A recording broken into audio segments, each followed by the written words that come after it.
तो डर के मारे दोनों की जान ही निकल गई। क्या करें, अब करें भी तो क्या?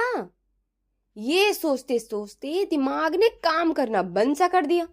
भालू पास आता जा रहा था। रवि ने कुणाल से कहा कि चलो पेड़ पर चढ़कर छिप जाते हैं, लेकिन पेड़ तो बहुत ऊंचा था। कुणाल बोला, मैं नीचे बैठता हूं, तू मेरे कंधे पर पैर रखकर उठकर चला जा और फिर मुझे ऊपर खींच लेना। सोचने के लिए ज्यादा समय नहीं था। कुणाल नीचे झुका और रवि उसके कंधे पर पैर रखकर जल्दी से ऊपर चढ़ गया। उसने कुणाल को आवाज दी, आजा कुणाल, अपना हाथ दे दे। लेकिन इतना समय नहीं बचा था कि कुणाल भी ऊपर चढ़ पाता। यदि मुझे ऊपर चढ़ते हुए भालू ने देख लिया तो मेरे साथ साथ रवि भी नहीं बच पाएगा। उसने मन ही मन यही सोचा। उसने बस इतना ही कहा, तू छिप जा रवि, जल्दी से छिप जा, और खुद जमीन पर लेट गया। जैसे ही भालू उस तक पहुंचा, उसने थोड़ी देर के लिए अपनी सांसें रोक ली। स्कूल में योग आसन की कक्षा में उनको ये सिखाया गया था कि कुछ देर के लिए सांसें को रोककर किस प्रकार लेटा जा सकता है। रवि बेचारा बेहद घबराया हुआ था।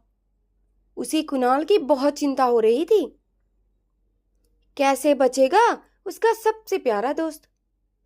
ये बात सोचकर उसे रोना आ रहा था, लेकिन उसने अपने आप को संभाला और चुपचाप बैठ गया। भालू जब कुणाल के पास पहुंचा तो उसने कुणाल को हर ओर से सूंघ कर देखा।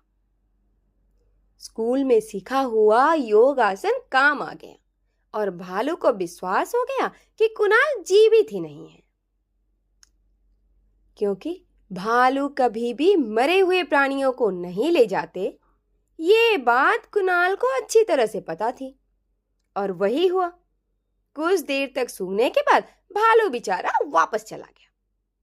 जब कुणाल को विश्वास हो गया कि भालू दूर चला गया है, तब उसने धीरे धीरे सांस ली और वहां से उठा।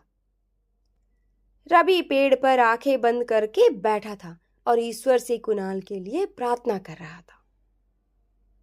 अपनी सूझबूझ और आपसी प्यार से दोनों दोस्त बच गए थे।